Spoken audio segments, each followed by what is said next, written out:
Hey everybody out there, how you doing? Stoner Dave here. And you know, I just saw the video from Detroit Wrecker, and you know,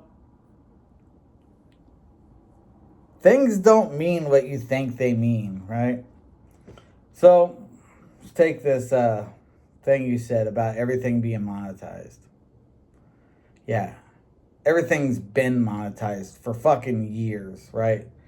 Everything is definitely monetized. But do you really know what that means? Because you're saying that because it's monetized, this guy is being paid to lie about something. That's a big fucking jump, right? So here's what it really means that everything's monetized. It means that everything has a price. Everything has some intrinsic value, whether you realize it or not. Like, for example, my videos that I'm putting up here, these fucking stupid ass fucking pointless fucking videos, they don't have any value to me. You know, just a few minutes of time that I just talked about shit and maybe looked up some things, right? But really, it cost me nothing. There's no value to me. However, it is monetized. See, when I put it up on Google, it kind of becomes a part. It's theirs, really. They own it. It's on their website. They own it. Yeah, I can take it down or remove it from their website. No muss or fuss, right? No big deal, right? But as long as it's on there, it has value to Google. Not a lot, right? Not a lot. Not enough for them to say, hey, this has so much value, we're going to offer you $1 for it, right? Not even close, right? We're talking like fractions of a penny here, but still, right? Enough value that they allow it to take up space on their server. That's how much value it has. Now, you're talking about somebody like Max Norman. We all know who Max Norman is. He produced not only Blizzard of Ozz, Diary of a Madman, and the fucking Randy Rhoads tribute album, but he also produced several metal bands that, honestly, most of them I'd never even heard of. But there was one that I'd heard of, and it was kind of a big one. It kind of surprised me because I would have thought that I would have known the name Max Norman better by it being associated with this band. Of course, that's Megadeth. Uh, the albums Rust in Peace and Countdown to Extinction were both produced by Max Norman. That's fucking phenomenal. That's like top rate Megadeth there, you know? Rust in Peace was probably my first Megadeth album that I'd ever got. And my second one, of course, the Countdown to Extinction. Last one I got from Megadeth actually was Euthanasia. I honestly did not get anything past that, but I've heard a bit of it because, you know, streaming and everything, you can hear pretty much everything, and you put shit on random, you hear pretty much everything, right? So I've heard a bunch of other Megadeth, and yeah, I like it. But finding out that Max Norman produced those two albums kind of was a eye opener, right? Because here's the deal: the interview that he's talking about Max being paid to lie was in August of 1982. That's when this interview took place. It's for a guitar magazine. I forget the name of the magazine, but I'll get a link, put it down below, so if you want to read the article, you can. And in the article, you know, he says that Randy was playing a 100-watt Marshall, but he doesn't know which model, right? And that then he talks about how great of a player Randy is and was, blah, blah, blah. So, exactly what you'd expect, right? Well, anyways. He says it's a 100-watt Marshall and doesn't say what model it is. No biggie, right? Now, the notion is that it's actually a fender, and Max is being paid by Marshall to say this. Now, this whole notion that it's happened because this is monetized, right? It's monetized. The information's monetized. It's worth, okay.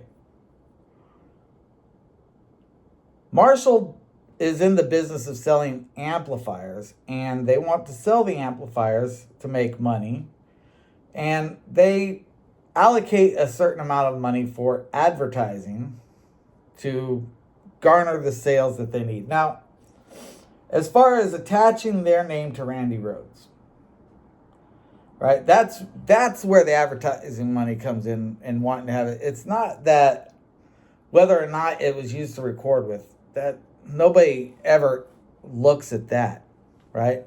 Nobody asks, nobody looks, right? The only people that would ever ask are people that are looking to get that sound, right? Oh, right? But they're not likely to go all the way to the producer because they're going to go to the stage.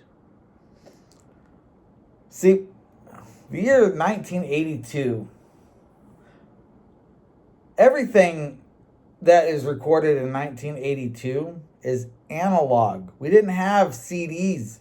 We didn't have digital fucking recording. There was no dry signal, right? I don't even think he even knows what dry means. It just means that it's bypassing whatever effect you're talking about, and you can bleed it into the effect. But in this case, what he's trying to imply is that they bypass the amplifier. Well, can't do that in 1982 because the guitar is plugged directly into the amplifier, right? Or it's plugged into a pedal board that's plugged into the amplifier, which is what Randy did. Now,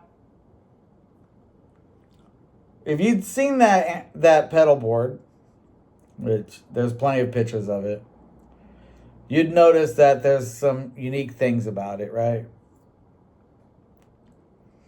Mostly that it's kind of like a big box, and the buttons are all on top and everything, but there's not any knobs and nothing's really changeable. The only thing, there's a wah pedal that you can use the wah on, but everything else, it's locked up tight, right? So that sound that you hear, it's not done in the back of house. The people, oh my God, it's so frustrating trying to talk because it's like the guy's never been backstage at a concert before, you know? So if you've ever been to a sound check, then you know that the whole point of the sound check is so that you can hear what your sound sounds like coming from the PA. That's what sound check is for. It's not so you can mark off spaces where you're not going to squeal or where you are going to squeal. That's part of your fucking routine that you've got set up. You what's the word? Choreograph. You choreograph where you're going to be at during songs so that, you know, any marks that are put on stage are so you know, hey, this is where I am supposed to be at this point. Not because there's a amount of feedback that you get or don't get, but because that's where you practiced being at, and that's where where the other members of the band are going to expect you.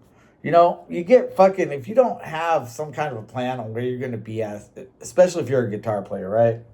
You're going to end up doing one of two things.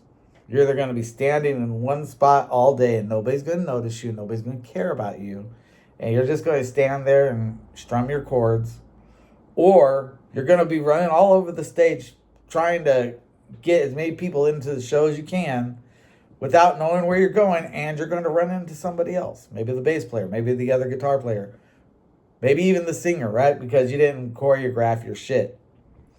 All the bands, all of them. Nirvana, Metallica, Red Hot Chili Peppers, pick a fucking name, right? Steve Miller Band. They all choreograph their show so that they don't have an incident where somebody runs into somebody else, or heaven forbid you outrun the length of your fucking cable if you have one, right? I mean, these days everybody's wireless, so cables aren't really an issue anymore. But fun fact, I one time caused a whole fucking scene at I think it was Mariah Carey concert. See, I learned electronics, right? I'm fairly good at it. And I found out that these wireless systems run on a certain frequency. So I built a small transmitter that ran on that same frequency. And every so often, I would push this button on my transmitter, and the sound in the auditorium that she was playing at, it was in Phoenix, over on like 83rd Avenue in McDowell. You can look it up. It was called Desert Sky Pavilion at the time. I don't know what it's called now. It might still be called that. But she was doing a show there, right? And my buddy lives right down the road from there. We're like walking by, and we're like, I'd seen the advertisement for the concert, and I was like, hey, it'd be fun. We could fucking fuck this concert up, right? So I spent like a couple of weeks making this transmitter that I was hoping would be strong enough to beat hers, right? And I set it up so I just push a button and it turned static, right?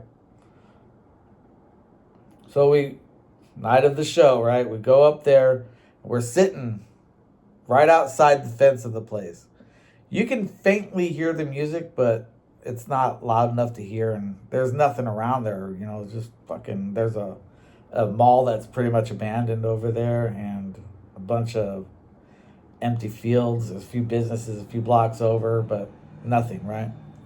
So we went out into this field over by the back of the stage, as close to the stage area as we could get, right? And you can't really see the stage area from where you're at, so you just had to have been there. And of course, I'd seen a few dozen bands there in my day, but I went there and got to the back of the thing, and the time came. We fucking plugged in our two 9-volt batteries, flipped the switch, and I pushed the button. And you'd hear this. Every time I pushed the button, you just hear that. It was like you could barely hear it, but you could hear it, right? That's how we knew it was working. Oh man, yeah. We just sat there like just every so often, just you hear it, and you'd start hearing the people starting yelling and shit. Everybody getting pissed off in there. It was fucking hilarious. But anyways.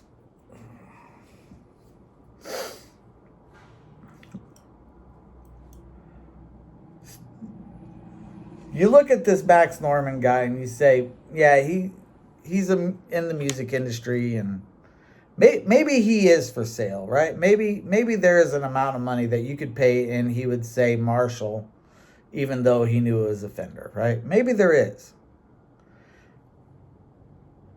But on the other hand, Marshall is a company that is looking to make money selling amplifiers.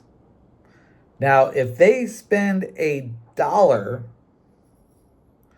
on anything, they need to be able to justify spending that dollar by an increase in revenue created by that dollar being spent. Now, I wouldn't know their cost benefit analysis, what point they would consider it a benefit to have this out there, right?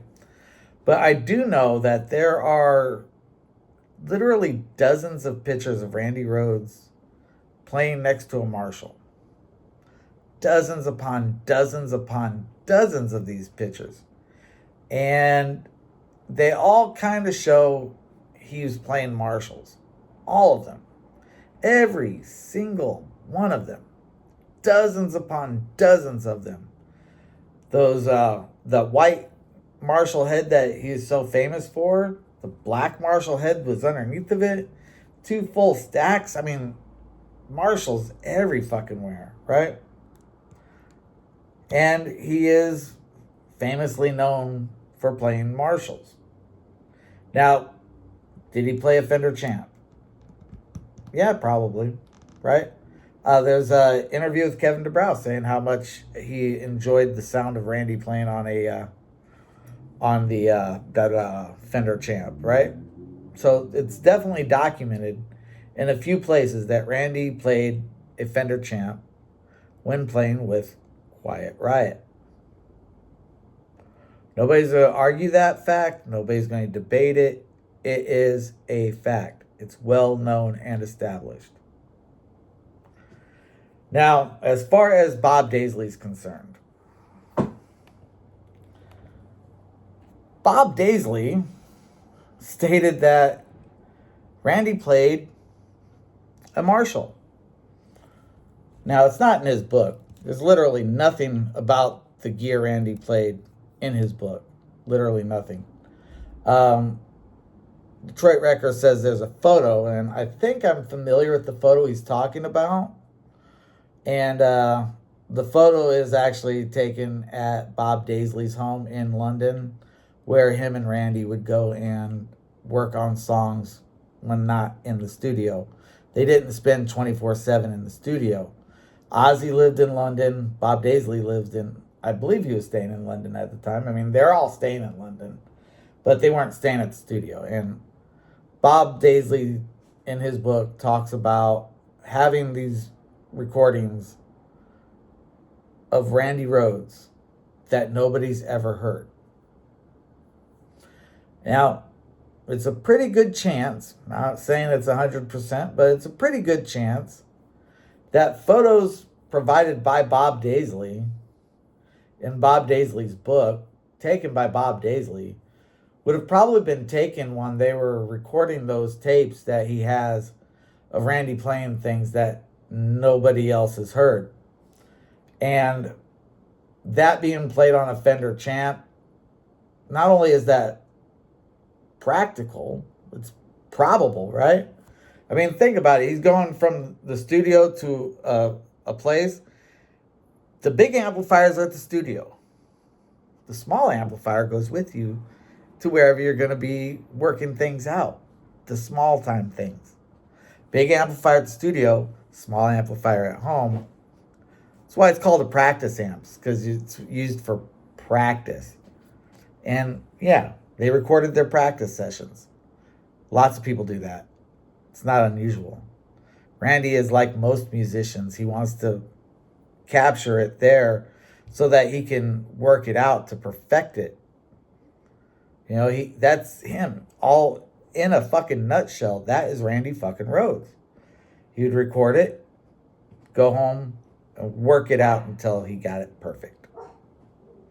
That's how he was able to play things the same way twice, because he worked it out and perfected it before he started working on recording it.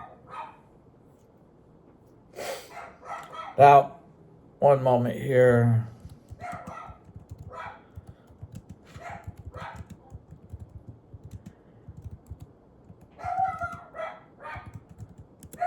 Let's see.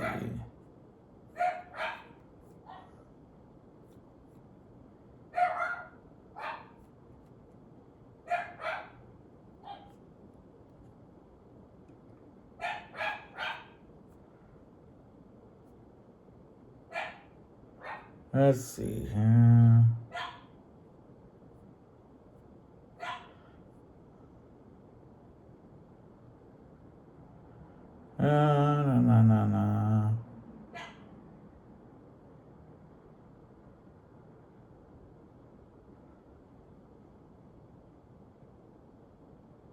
Let's see.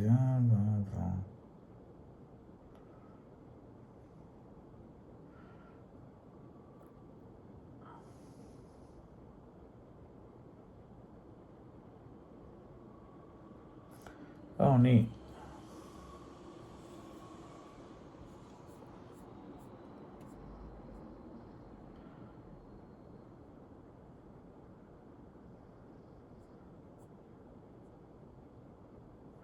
I'm just looking at this article. It's a newer article from Bob Daisley. I'm seeing if he makes any mention of gear. Not seeing anything yet.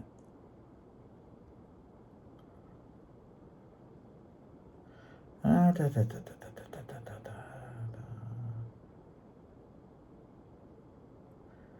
Na, na, na, na, na.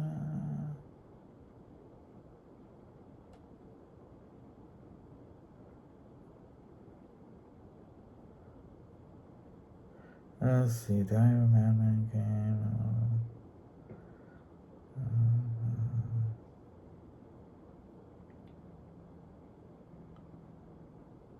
Okay.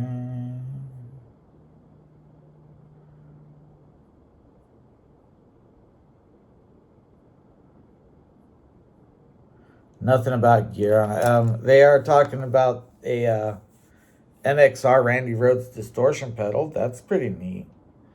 If you're trying to get Randy's tone, you should consider getting one of those. But this article is not the article that I'm looking for.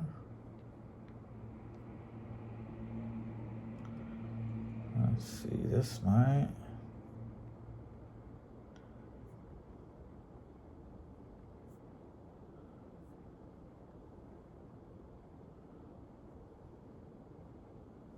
Let's see.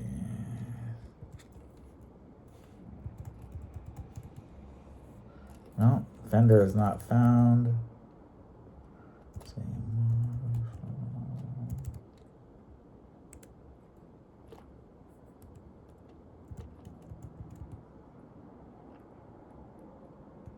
No, Marshall's not in there either. So I'm willing to bet he doesn't talk amplifiers.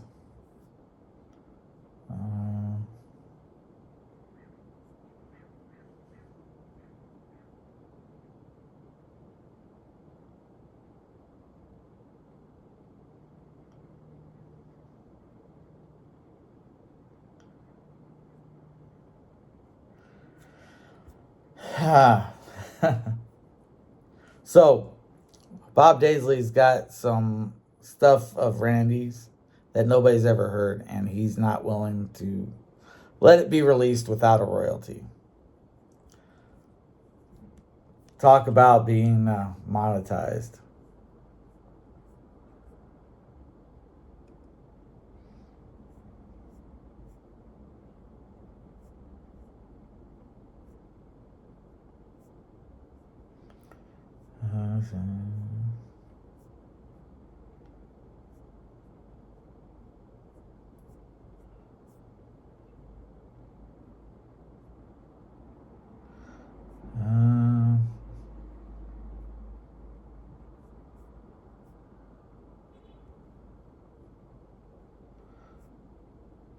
Okay. Okay, just as significantly as the song established Randy Rhoads, Osborne's new guitarist and song's co-writer, as a sizable talent, from his menacing opening riffs to his blazing solo, Rhoads makes Crazy Train a showcase for his guitar talents, playing hammer-ons, pull-offs, tappings, slides, and more. Playing his 1974 Gibson Les Paul custom electric guitar through a Marshall Super Lead 100-watt head and cabinet with an MXR Distortion Plus pedal, Rhoads cut one of the defining tracks of his short career. Apparently, his rig didn't just power his performance, it also helped inspire the song's title, according to bassist and lyricist Bob Daisley, as he explains recently on the Talk Louder podcast. He and Rhoads were working on the guitar's Crazy Train riff when the inspiration struck. Randy had an effects pedal and it sort of chugged a bit, even when he wasn't using it, Daisley says. If it was switched on and it was going through his amp, it made almost a train sort of sound. Or it reminded me of that anyway. I knew Randy was a fan of model trains, and so was I. I said, Randy, it sounds like a train. Listen. It had sort of a psychedelic kind of trippy thing about it. And I said, it sounds like a crazy train. The phrase would prove to be Descriptive of more than Rhodes' pedal, Daisley developed it into a vehicle for his message about a world going off the rails. By then, Osborne had already developed the song's vocal melody line. It was just left for Daisley to write the lyrics. So I wrote the lyrics to Crazy Train about world events and threat of World War III and how many people were living in countries that are opposing each other. For what reason? For nothing. It doesn't even make sense. It's from an interview with Bob Daisley talking about going through Marshalls. Okay.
There we go.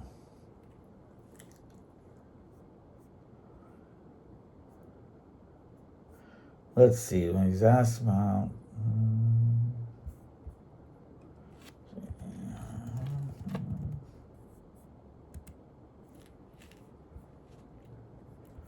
Oh, not that.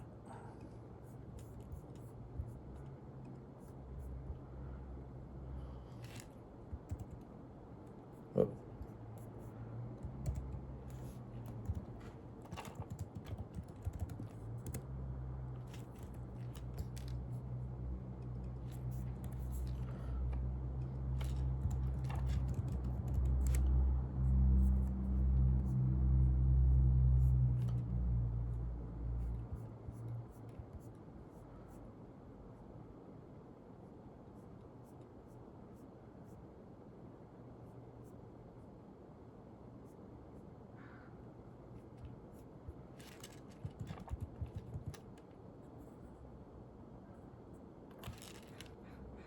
Okay, 1 of 7 matches.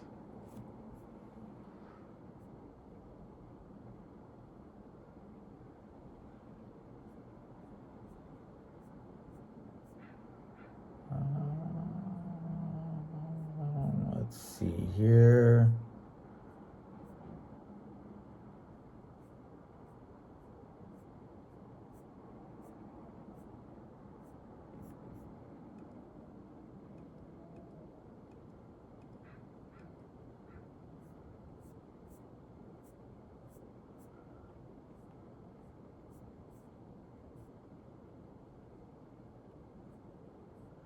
It's going to take me way too long to find the article.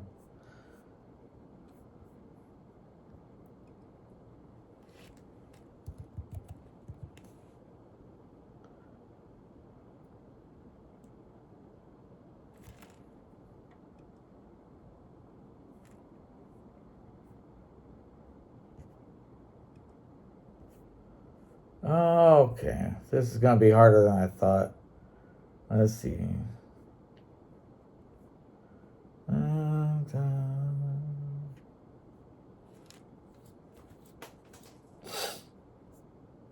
Oh, I know.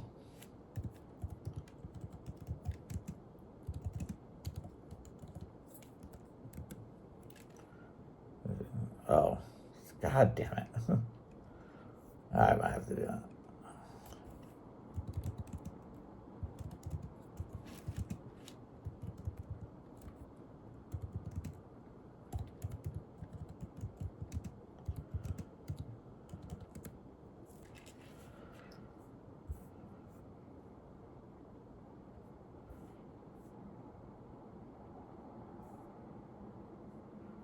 Bob Daisley's website.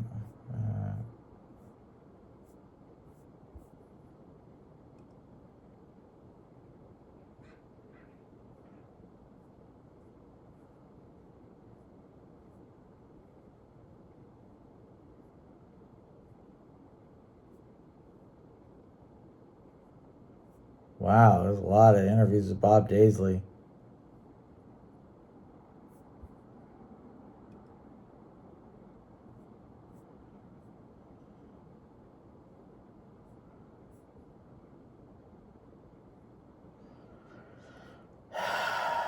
Da, da, da, da, da. All this talk about his fucking fight with Ozzy. Yeah, I'm just be flat out, man. You look at Bob Daisley, right? And he talks about how much he's been wronged by the Osbournes, right? He's constantly talking about how much he's been wronged by the Osbournes, dating all the way back to Blizzard of Ozz.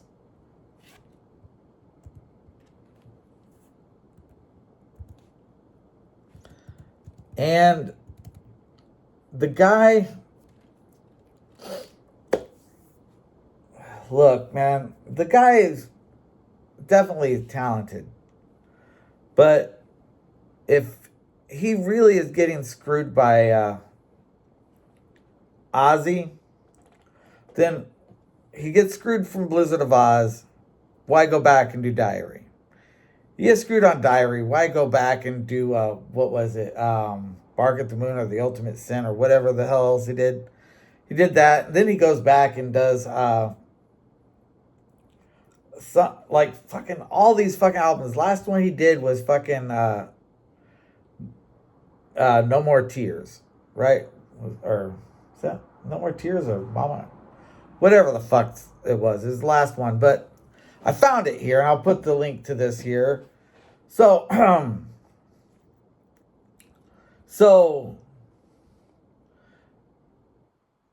they're talking about Gibson basses. This is the interview that they're doing. Fly Guitars interview Bob Daisley, part 2, talking about Gibson basses. I'm going to read you the excerpt. The first Gibson I ever had was when I was about 16. I bought a Gibson EB2 that was popular in the 1960s. So many bass players had an EB2 in the 60s. Either the Gibson EB2 or the Epiphone Rivoli, which was the same bass. One had Gibson written on it, one had Epiphone written on it.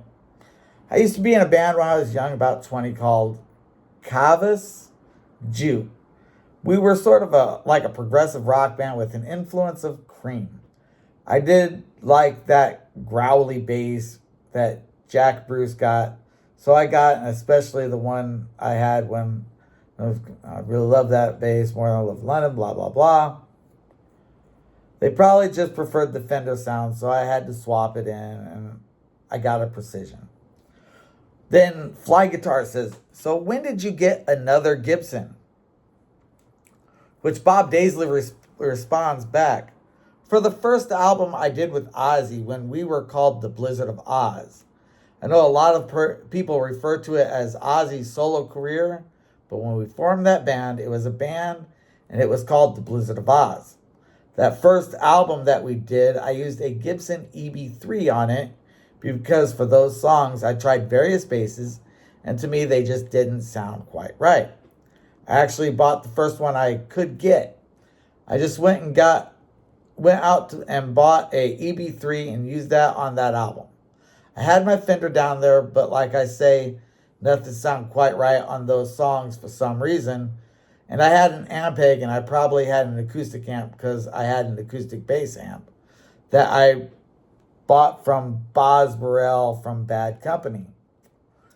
He'd done that first Bad Company album with it, and then I bought it off of him after that. For a Gibson EB3, you really need a Marshall stack, for the best match for sound. So when I got the EB3 to use on that album, I used one of Randy's stacks because he had a couple of these Marshall 100-watt stacks and a couple of cabinets and a couple of heads so that I used one head and one 4x12 mic for that album. So did you just mic the cabs on that? Was that close miking? Oh yeah, one of Randy's 100-watt heads through a 4x12 cab because I had experience using EB3 before and I knew what sounded best with an EB3, and it's the Marshall. Then the guy from Fly Guitars says, yeah, because I've had an EB3. I got a couple EB3s myself. I used mine through a Marshall 100-watt valve head and 4x12. And then Bob Daisley says, they sound best through those, don't they? He's like, I think so, yeah. Mine's one of the JCM 800 bass heads. You used one of Randy's guitar heads. Have you used any of the super bass heads at all? And he says, well, funnily enough, even in the early days when I got my first EB3, I got a Marshall 100-watt head. That was a guitar head as well. So you just always use the guitar heads then?